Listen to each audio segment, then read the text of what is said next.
إن الله يدخل الذين آمنوا وعملوا الصالحات جنات تجري من تحتها الأنهار يحلون فيها من أساور من ذهب ولؤلؤا ولباسهم فيها حرير۔ بے شک جو لوگ ایمان لائے اور انہوں نے نیک اعمال کیے ان کو اللہ ان جنتوں میں داخل کرے گا جن کے نیچے سے دریا بہتے ہیں۔ ان جنتوں میں ان کو سونے کے کنگن اور موتی پہنائے جائیں گے اور وہاں ان کا لباس ریشم ہوگا۔ وَهُدُوا إِلَى الطَّيِّبِ مِنَ الْقَوْلِ وَهُدُوا إِلَى صِرَاطِ الْحَمِيدِ، اور ان کو پاکیزہ باتوں کی طرف ہدایت کی جائے گی اور حمد کرنے والوں کے راستے کی طرف ان کو ہدایت کی جائے گی۔ تو آیت نمبر 23 اور 24 کا بیان ہے۔ اب پیچھے کافروں کا عبرتناک عذاب کا ایک منظر پیش کیا گیا۔ اب اس آیت سے یا ان آیات سے قیامت کے دن ایمان والوں اور نیک اعمال کرنے والوں پر جو انعامات کیے جائیں گے ان کا بیان کیا جا رہا ہے۔ اب پہلے کافروں کا بیان ہوا، اب ایمان والوں کا بیان ہوا۔ اس بات شروع ہوئی تھی ان دو فریقوں کی جو اس دن جھگڑا کریں گے یا جنہوں نے جھگڑا کیا کہ وہ کون تھے۔ وہ یہودی تھے، مسلمان تھے، وہ جنگ بدر والے دن کے لوگ تھے جن میں مقابلہ ہوا، وہ جنت تھی یا دوزخ تھی جن دو فریقوں کے اندر آپس میں بحث ہوئی۔ اور سب سے پہلے کفار کے عذاب کا ذکر ہوا۔ اب ایمان والوں کے اوپر جو انعامات ہیں ان انعامات کا ذکر کیا جا رہا ہے۔ تو بے شک اللہ تعالیٰ ایمان والوں کو اور نیک اعمال کرنے والوں کو ان باغوں میں داخل فرمائے گا جن کے نیچے نہریں جا رہی ہیں، نہریں بہہ رہی ہیں۔ ان اللہ یدخل الذین آمنوا وعملوا الصالحات جنات تجری من تحتها الانہار، جن کے نیچے ان باغوں کے اندر جو سی ہیں وہ نہریں جاری ہیں اور انہیں ان باغوں میں سونے کے کنگن اور ایسے موتی پہنائے جائیں گے جن کی چمک مشرق سے مغرب تک روشن، ہر چیز کو روشن کر ڈالے گی۔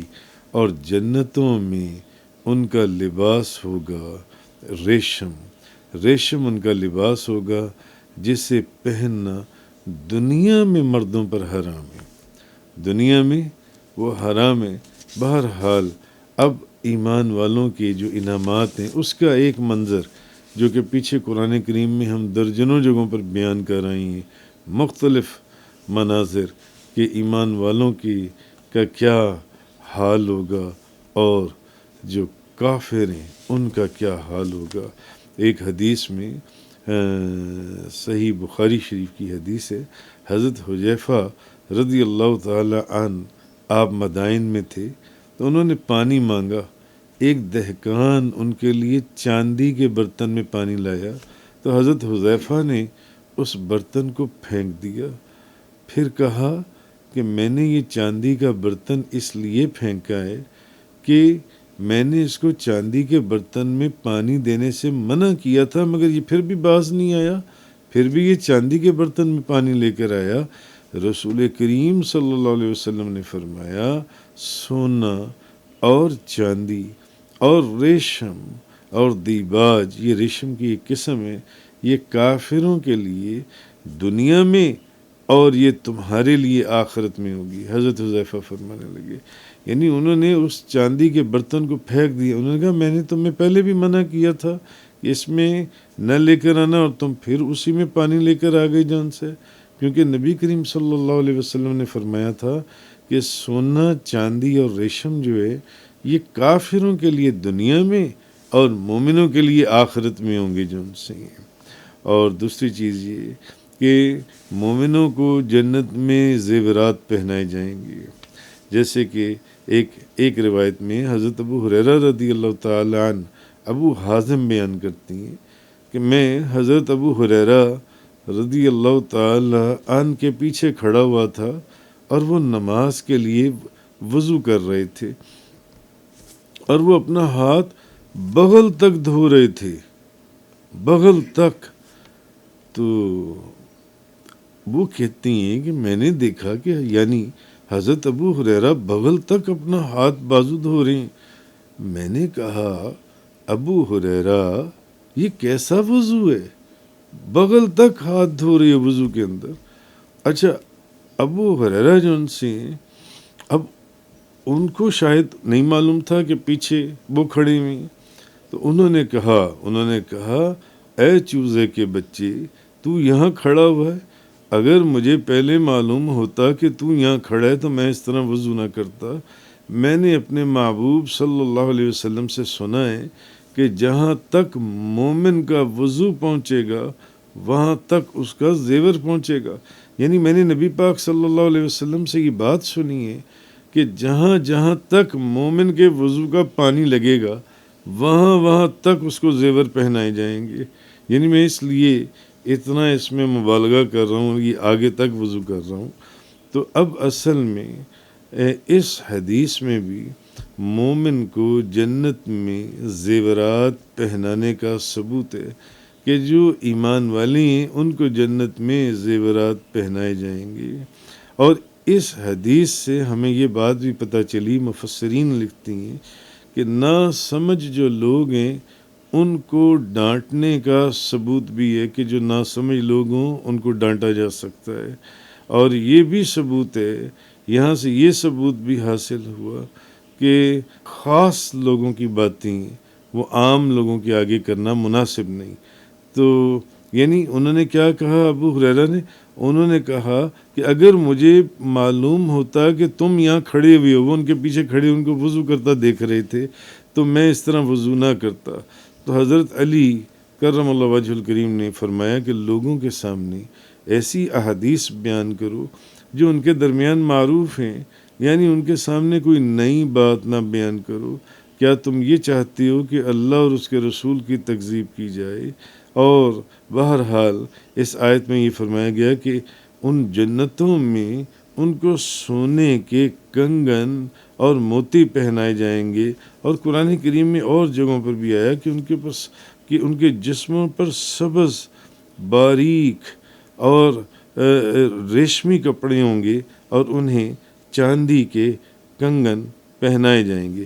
تو بہرحال قرآن اور حدیث سے یہ بات ثابت ہوتی ہے کہ جنت میں سونے، چاندی اور موتیوں کے کنگن جو ان سے ہیں یہ پہنائے جائیں گے۔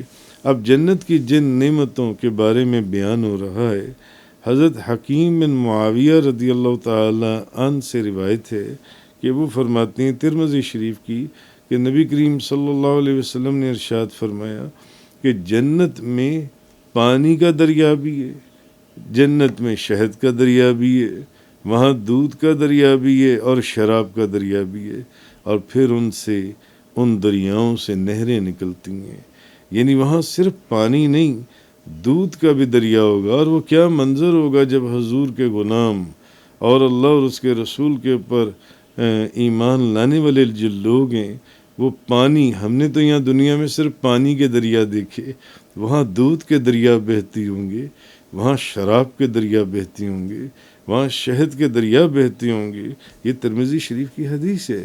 اسی طرح حضرت ابو ہریرہ رضی اللہ تعالی عنہ سے روایت ہے کہ نبی کریم صلی اللہ علیہ وسلم نے فرمایا کہ مومن کے اعضاء میں وہاں تک زیور پہنایا جائے گا جہاں تک کہ اس کے وضو کو پانی پہنچے گا۔ یعنی کہ جتنا وضو کے دوران پانی جہاں تک پہنچتا ہے وہاں تک مومن کو زیور پہنایا جائے گا۔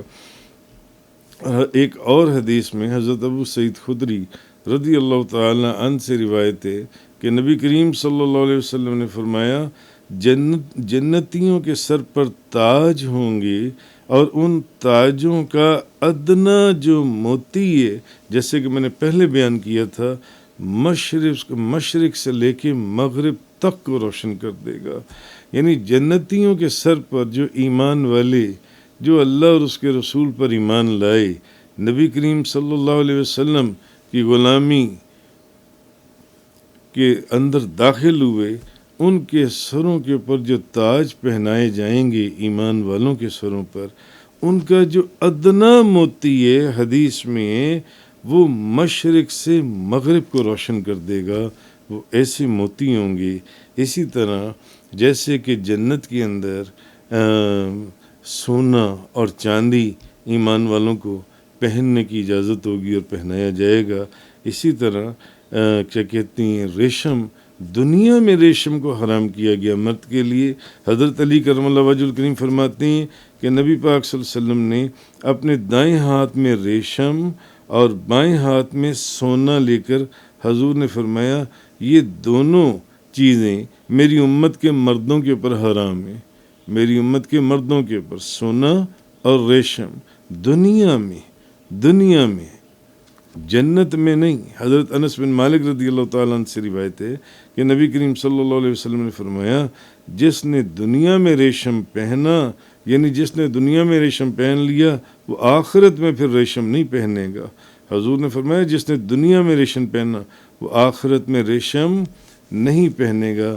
اسی طرح ایک حدیث میں ہے کہ نبی کریم صلی اللہ علیہ وسلم نے ارشاد فرمایا کہ ریشم وہ پہنے گا جس کے لیے آخرت میں کچھ حصہ نہیں، آخرت میں اس کا حصہ نہیں ہوگا. اور حضرت عبداللہ بن زبیر رضی اللہ تعالیٰ عنہما فرماتے ہیں کہ جو دنیا میں ریشم پہنے گا، اس حدیث میں ہے کہ وہ جنت میں نہیں جائے گا. جو دنیا میں ریشم پہنے گا وہ جنت میں نہیں جائے گا. اور ایک اور حدیث میں نبی پاک صلی اللہ علیہ وسلم نے فرمایا جس نے ریشم کا لباس پہنا اللہ اسے قیامت کے دن آگ کا کپڑا پہنائے گا.